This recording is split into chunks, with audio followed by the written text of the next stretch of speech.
Y tenemos con nosotros, lo habíamos anunciado, a nuestro querido amigo el general José Miguel Soto Jiménez. ¿Cómo está usted? ¿Cómo le va? Bueno, bienvenido atrás. Autor prolífico, pero aparte de eso es un sí, historiador. Óyeme, pero ¿y cuántos libros son? No, pero aparte de eso, no, pero mejor. Oh, pero claro. Porque aquí a la gente tiene que entender que la historia dominicana tiene que ser explicada, uno, y dos, tenemos un serio problema general, y es el siguiente, que la historia que usted escribe ya, porque él viene de atrás hacia adelante, pues yo desde que escribí en el periódico, yo le caí detrás porque tiene un estilo muy peculiar y único en la República Dominicana de escribir.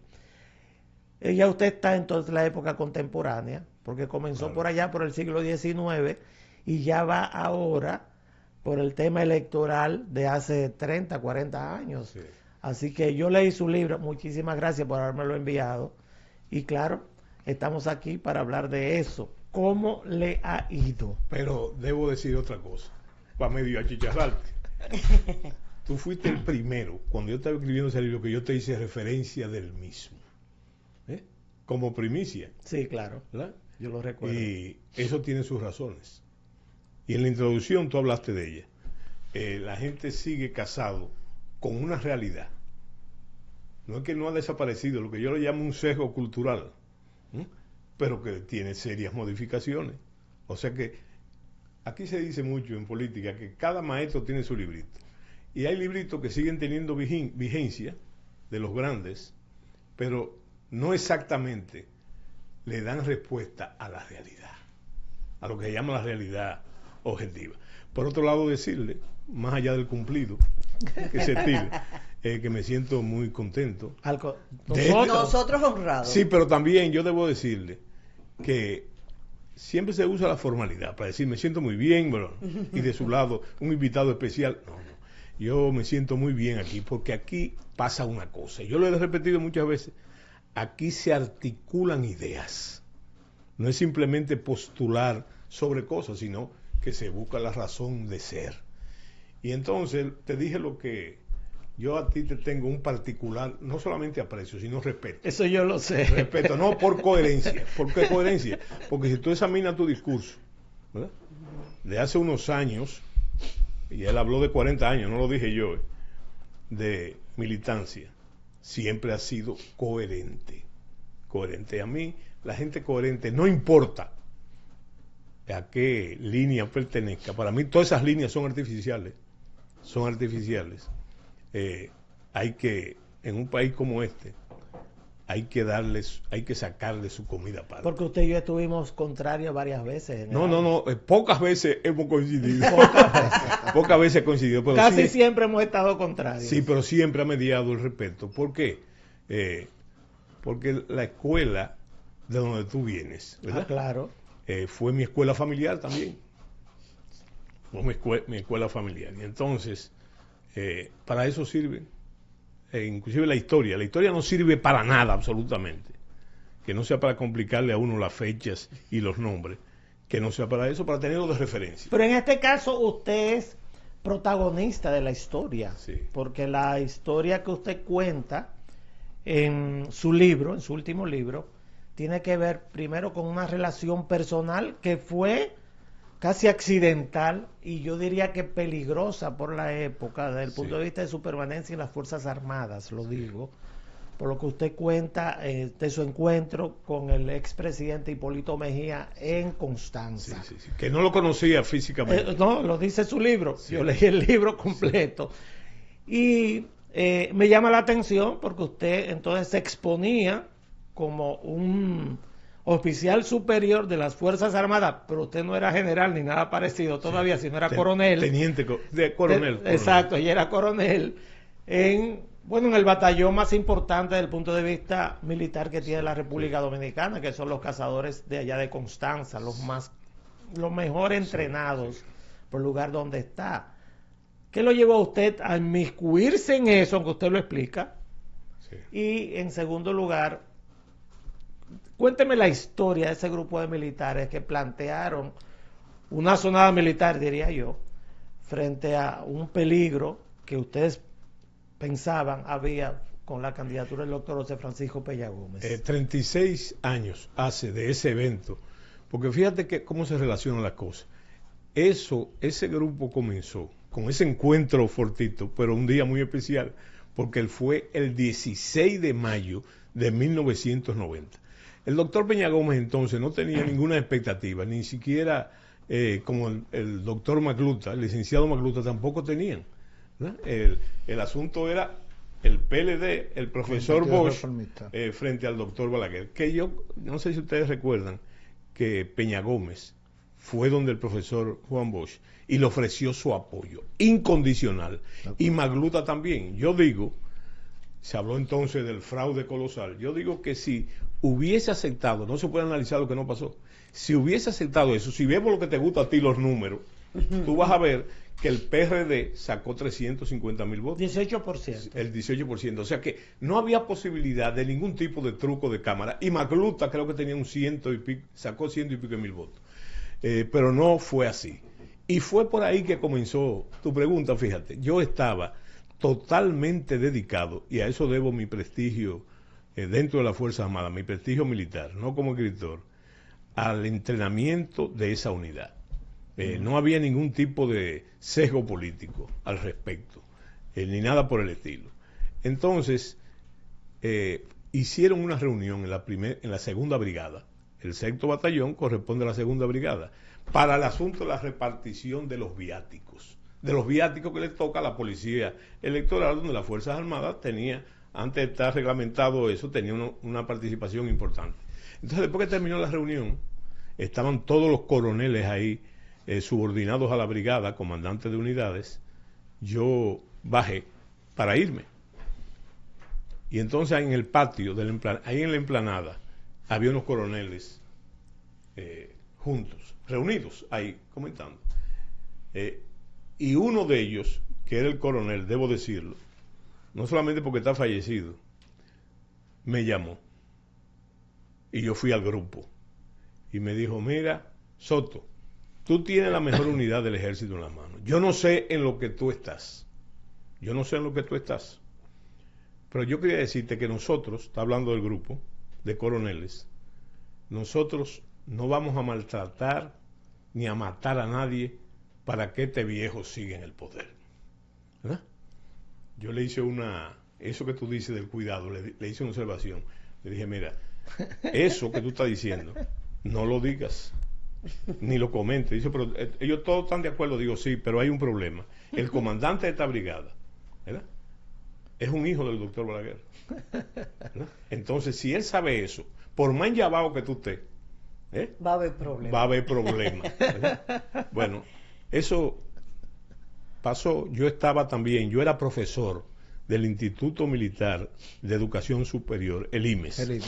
Era instructor externo. Yo tenía que viajar y pasar una semana. Y esa era como una consigna que había entre los oficiales superiores, antes del grupo de los muchachos de la democracia y todo eso.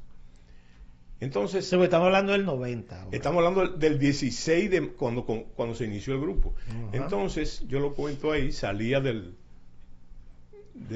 un sitio que se llama... espérate, un detalle importante. Ese día yo hablé con el doctor Balaguer. ¿Por qué? Está en el libro. Sí. Ajá. Resulta que yo estaba en un sitio que se llama El Río, inspeccionando mi área de cosas. Y me llamó el sargento, que por cierto ahora sé que es teniente coronel retirado, me encontré con él precisamente en una actividad política. Era sargento, y era mi sargento oficinista. Me dice, mire, lo está llamando el general Pérez Bello. Yo cogí inmediatamente para mi oficina. Respetuosamente, señor. Y lo llama. Y lo único que me dijo el general Pérez Bello, es, le van a hablar. Sí. Y me pasó el teléfono. Esa voz inconfundible y que yo conocía muy bien. Y entonces me dijo, el doctor Balaguer, a sus órdenes, excelencia. Me dice, mire, yo estoy de acuerdo que las Fuerzas Armadas sean apolíticas. Pero quiero decirle que lo que va, viene. Entonces, me llamaron de la gallera, en la gallera creo que había 6 mesas electorales, para decirme que ahí hay un oficial que no deja votar a los reformistas. Yo le dije al doctor, Su Excelencia, yo voy inmediatamente a personarme ahí, ¿verdad? No estoy desviando el asunto, sino lo que pasó.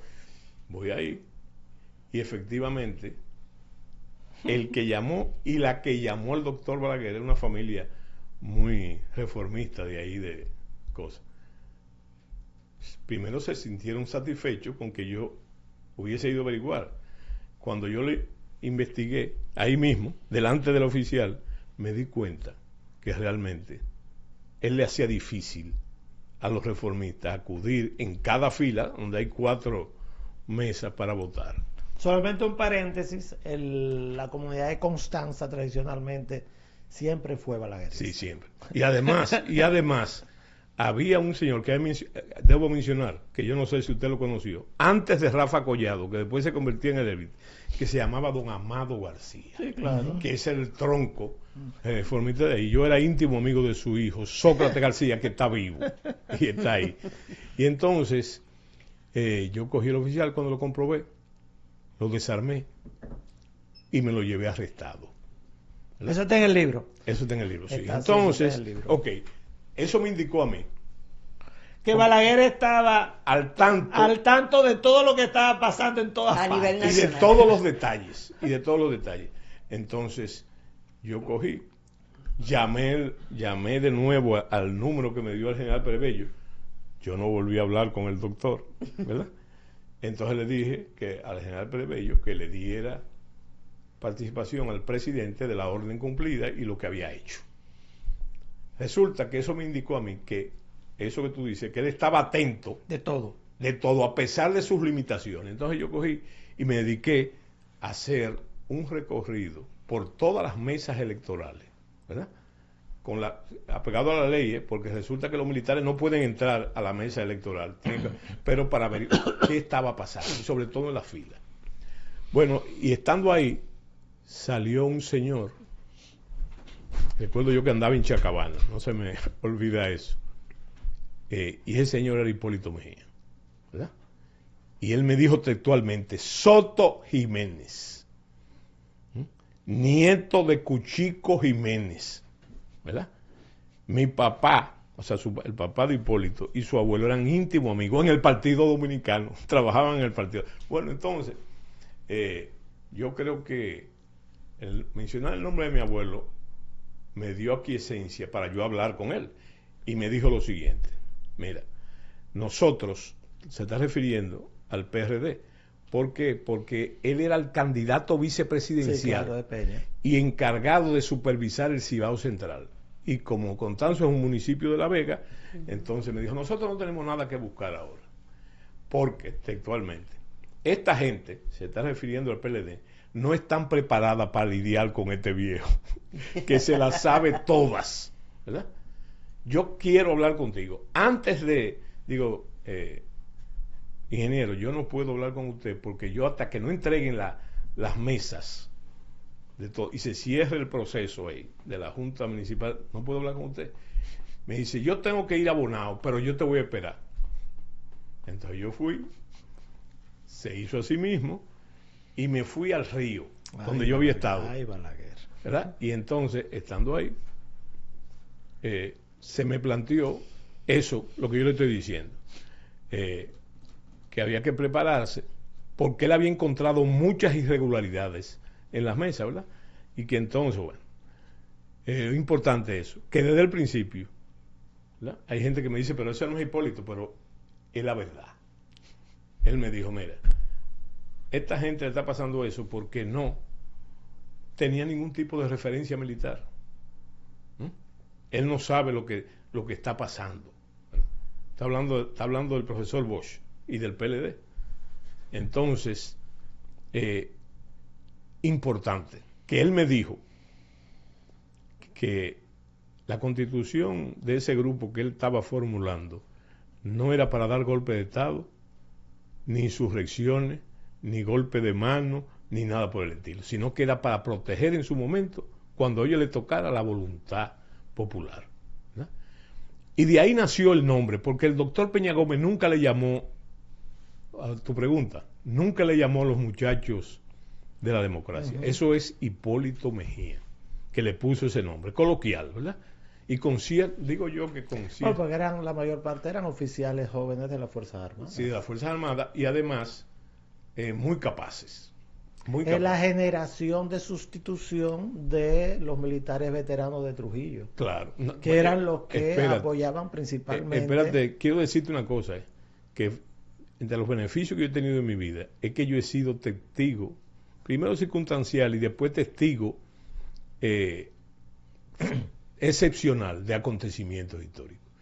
Entonces, y yo también. No, tú también.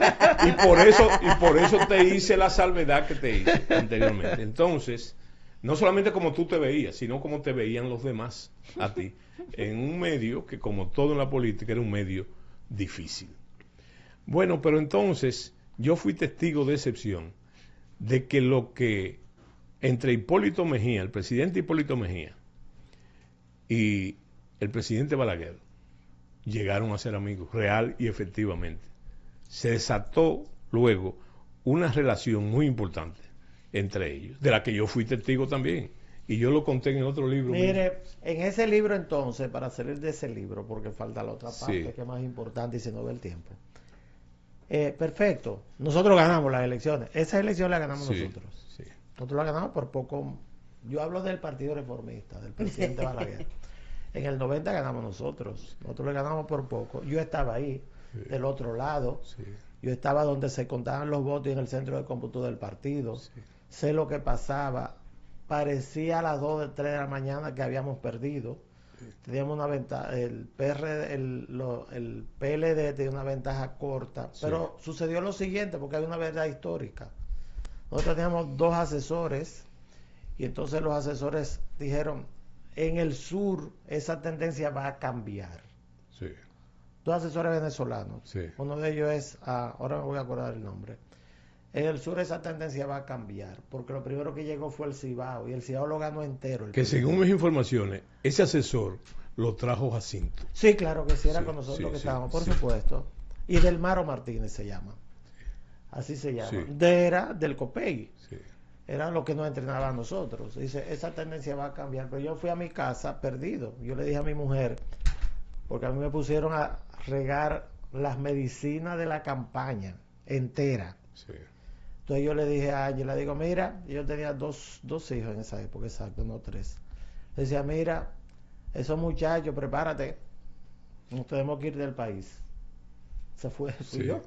¿Y por qué? Digo, porque yo agarré y entregué toda la medicina de los almacenes de Promese a la campaña de nosotros. Era yo el que repartía la medicina. Y están todas bajo mi firma. Y si estos malditos PLDistas llegan, ese maldito viejo de mierda, me van a meter preso. Así me lo dije yo, me van a meter preso. Me van a meter porque yo repartí toda esa medicina. Pero ya yo trabajaba en la clínica, simplemente para decir cómo me pasó a mí del otro lado.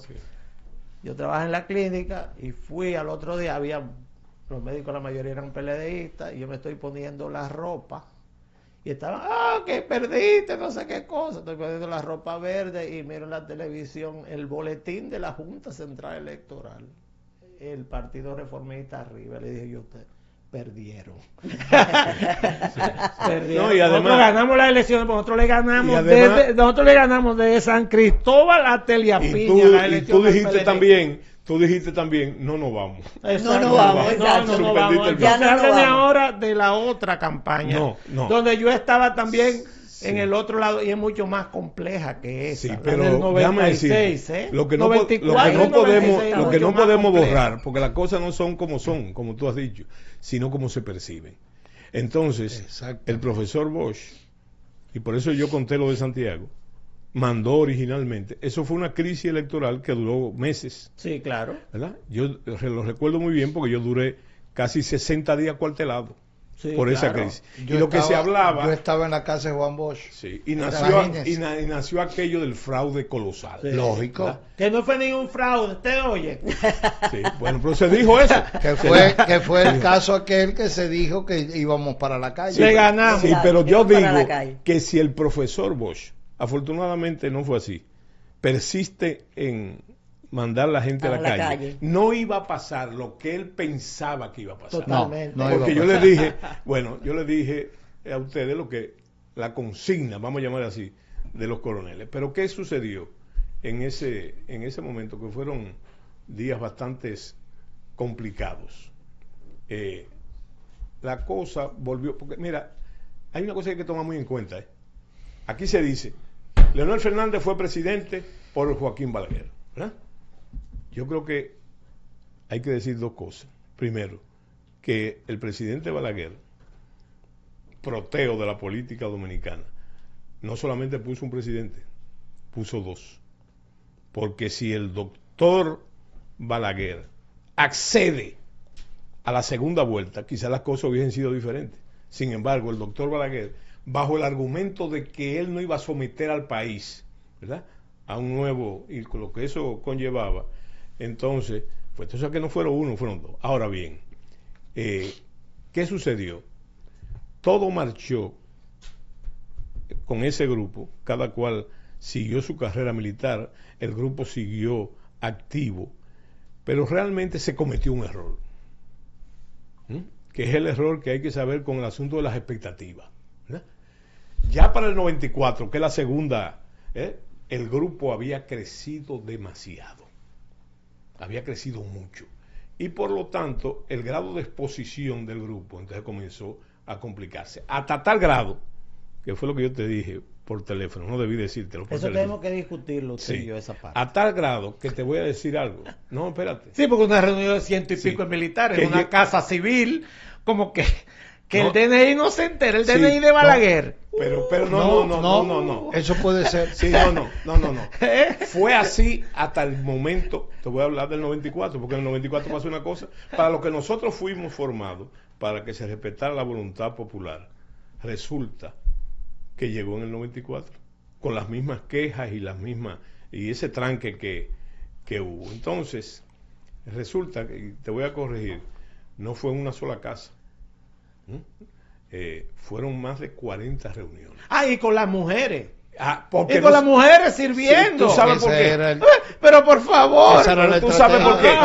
Balaguer. Camuflaje, porque era peor. No, Balaguer. Eso es tinte calamar. Mire, Balaguer.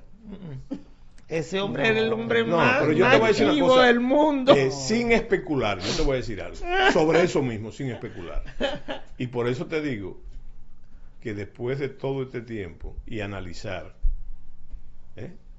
resulta que no es una especulación.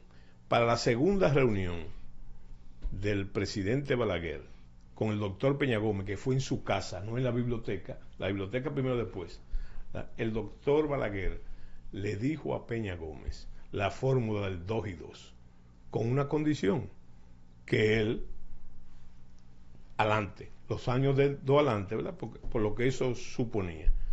Entonces, el doctor Peña Gómez no obtemperó, dijo que lo iba a pensar, pero entonces el doctor Balaguer sacó una carta, que es lo que yo te digo, que se sabía todo ya.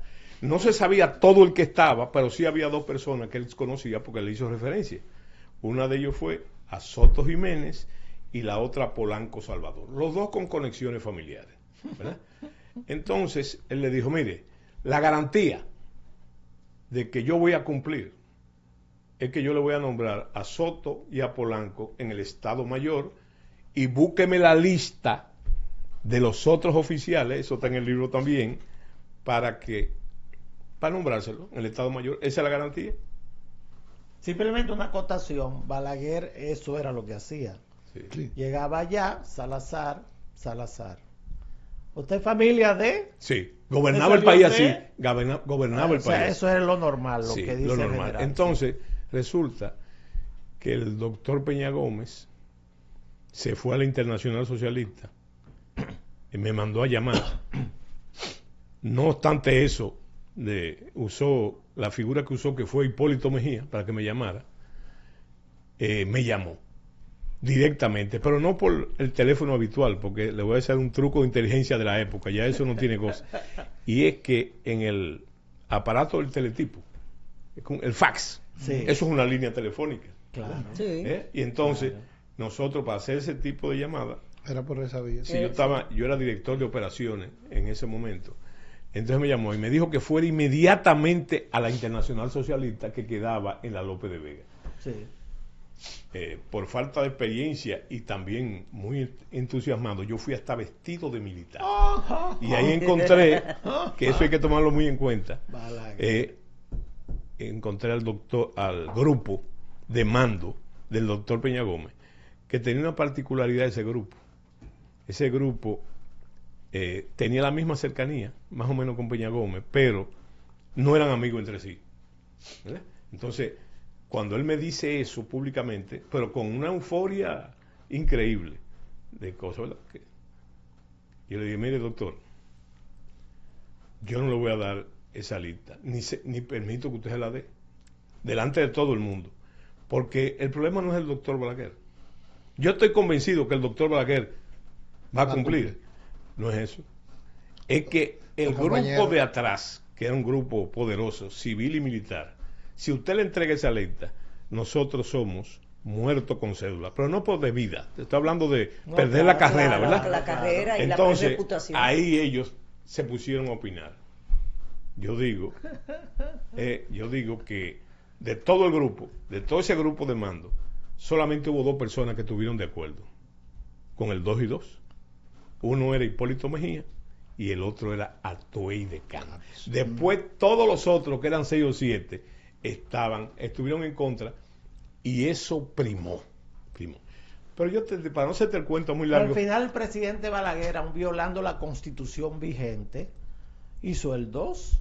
Sí, hizo el 2. Pero al final, sí, lo querían obligar a que fuera 18 meses y se impuso 2 años por una serie de situaciones que se dieron, sobre todo también la participación de Peinado como senador de la capital, que se enfrentó a la embajadora de Estados Unidos, estaba yo ahí, en el Palacio Nacional, y le dijo a Donna Rina, creo que se llamaba, si sigue aquí le voy a tirar del balcón.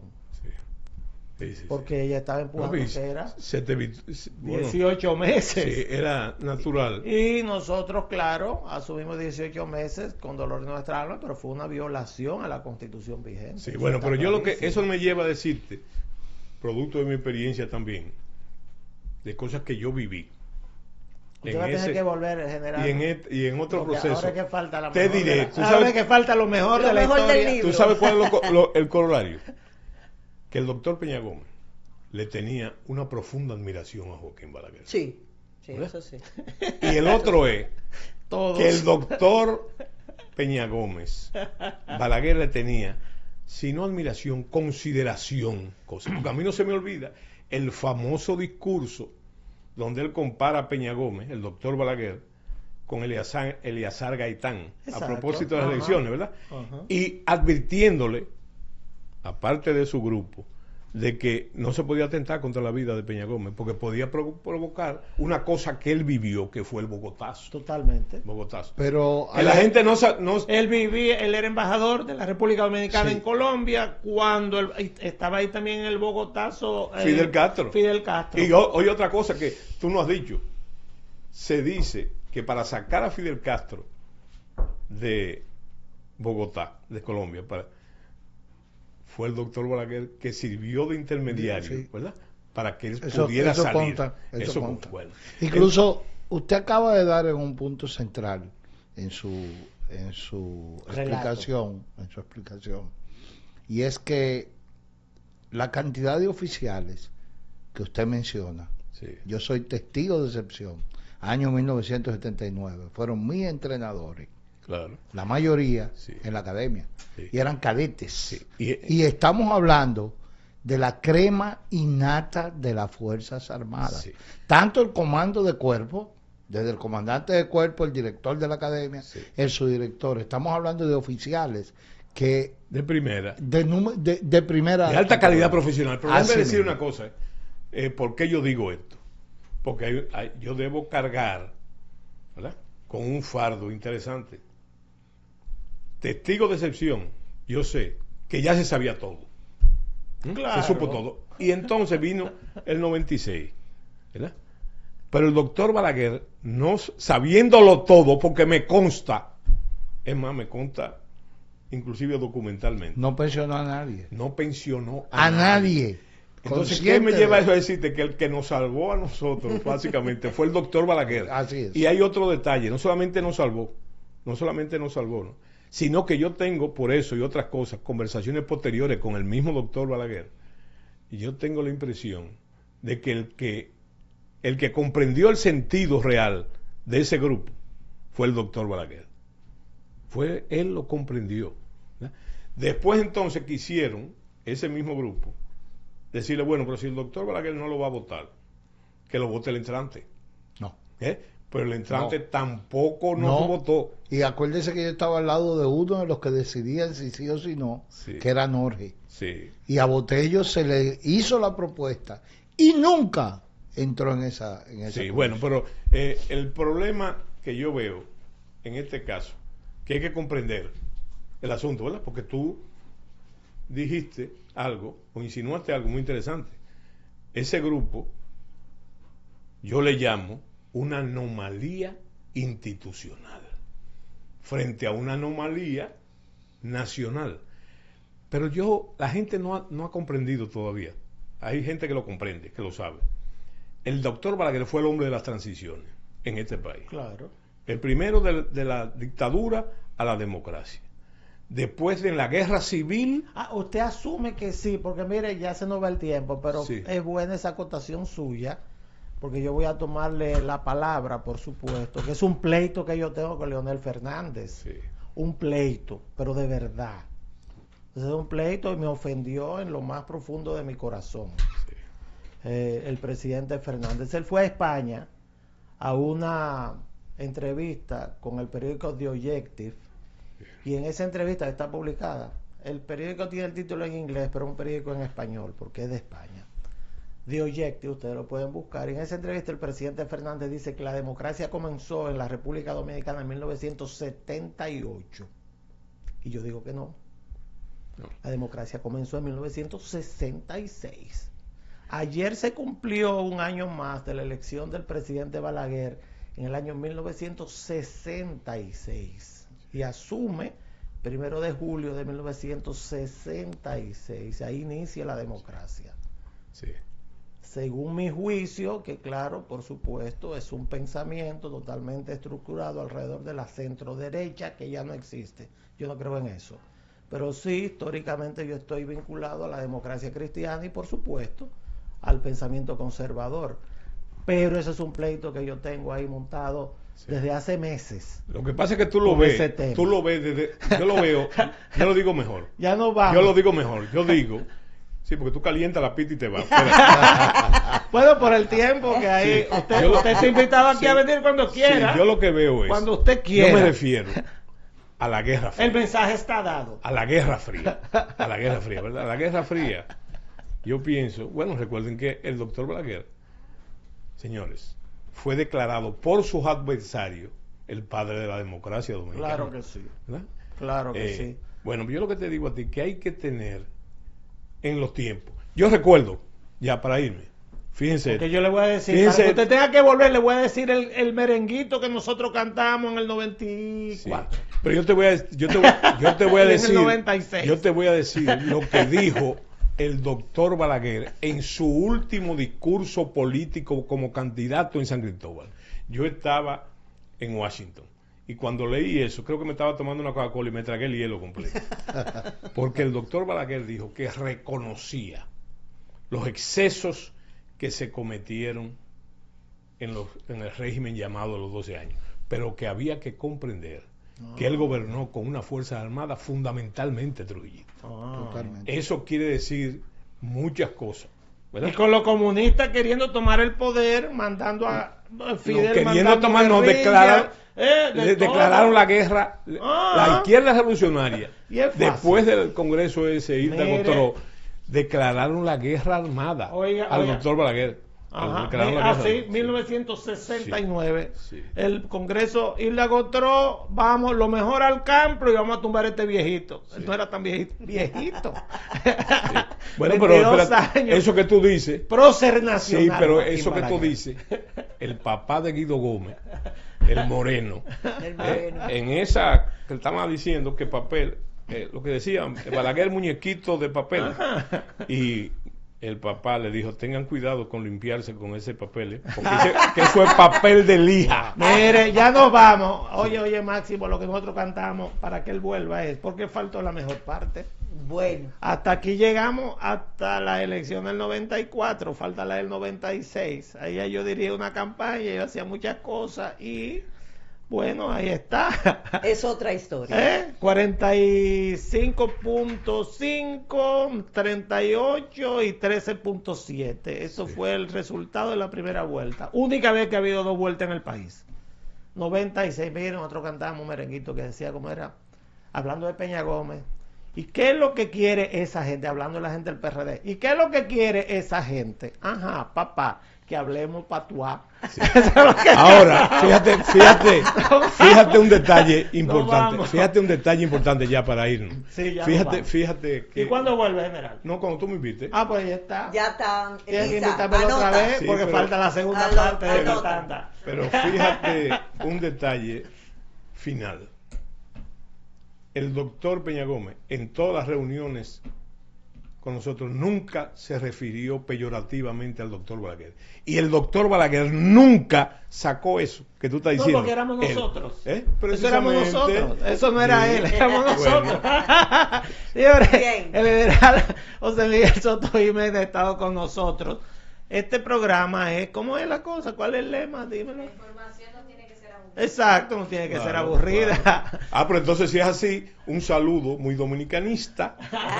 Ese es mi otro programa preferido. Un saludo muy dominicanista. Los generales. Muy leonelista y muy pueblista. No, pero espérate. Sigue, dele para allá. El respeto al yo lo respeto, dele para allá. Mire, ahí está. 10:57 minutos nos pasamos. El general va a venir la semana que viene, de que le abren un espacio acá, a terminar este tema, que falta mucho. Yo no hablé casi, ni voy a hablar tampoco. Pero que, oye, ¿tú te parece a mí que no deja hablar nadie? El invitado es él, pero nada. Nos vemos mañana a las 9 de la mañana aquí en Teleradio América en vivo. Muchísimas gracias. Bye. Hasta mañana.